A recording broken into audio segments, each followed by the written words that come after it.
Most people say that love is the toughest feeling to break apart. That is true. And now, I'll tell you a story about Max, a boy who was born with a glass heart.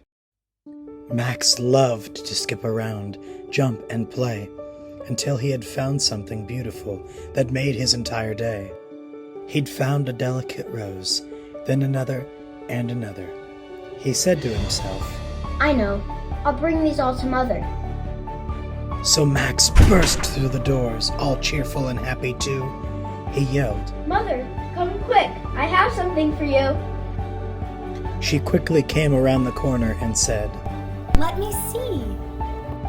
Max handed the flowers to his mother, and she said while smiling, They're beautiful, Max. I love them. Come on, follow me. As she put them in some water right by the window, she looked at Max and said, I have a surprise for you. You want to know?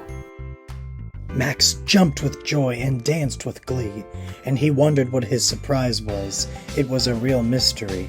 His mother came down the hall with something in her hands that was rather small.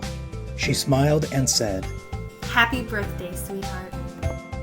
When Max looked at his gift, he'd noticed it was a necklace with two halves of a heart. His mother said, What do you think, son? Max smiled and said, I love it. Now no matter where we are, as long as we each hold on to one half, we'll never be apart. And when we bring them together, they'll become whole as one. Max's mother smiled and placed his half around his neck, and he placed hers around her neck as well. And as Max jumped, when he landed, he almost fell. Careful, Max. His mother said, Your heart is very fragile, especially now that it's December. Max then said, Sorry, I remember.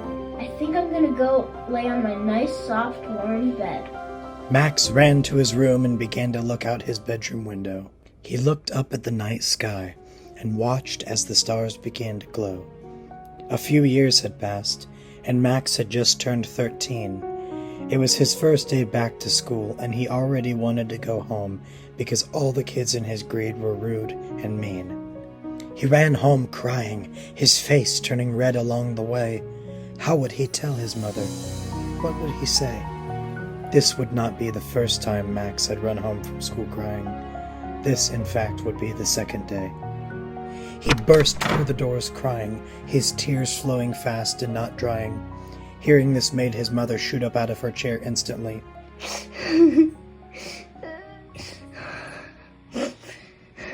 Max, what happened? She asked, worried. He quickly said, It was the other kids' mother. They made fun of me. Saddened to see her son so upset, she comforted him as he dropped down on one knee and said, Shh, my angel. You're just like me. Max began choking back tears as there was a sharp pain he'd suddenly began to feel.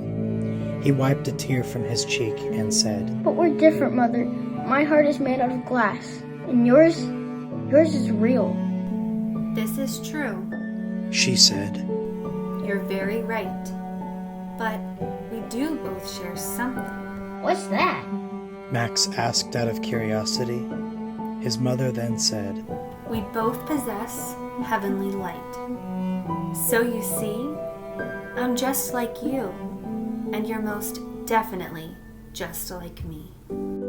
Max smiled and hugged his mother tight. When they finished, they both then said, I love you, and good night.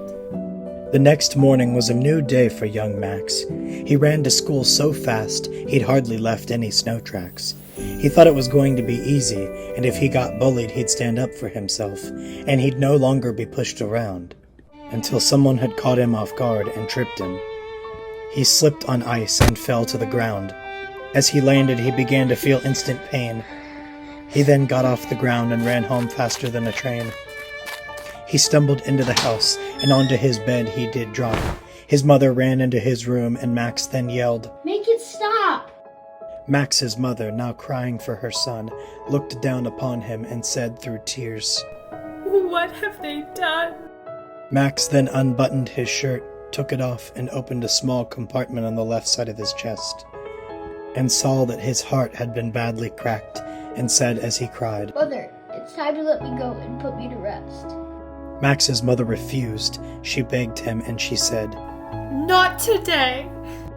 Max then took her hand in his and said, It's all right. I promise you, Mother, that we will be together again one day. As Max's heart began to crack more and more, his mother looked him in the eyes and said, I will always love you. For now. Max then cut in and said with a happy grin, And forevermore.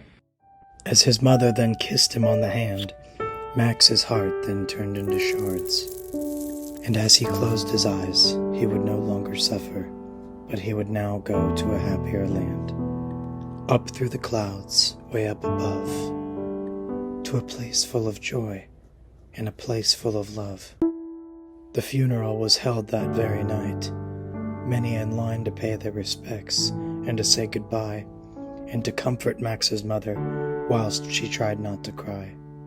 When everyone had left, Max's mother began to groan as she remained by her son's grave, for she was now alone. She then began to cry, but then stopped, because she looked at her half of the necklace, then up at the bright night sky. And she had remembered that no matter how far they were from one another, they'd be reunited again one day, as son and as mother. This was a story of sacrifice, family, and love, and one that shows no matter where we are, those we've lost will always watch over us from above, and that we, from our loved ones, shall never be apart. For Max and his mother knew their time together was precious and delicate, like a piece of beautifully made art, and that we must handle ourselves with care and be smart, because like Max, we all have inside of us a very frail heart.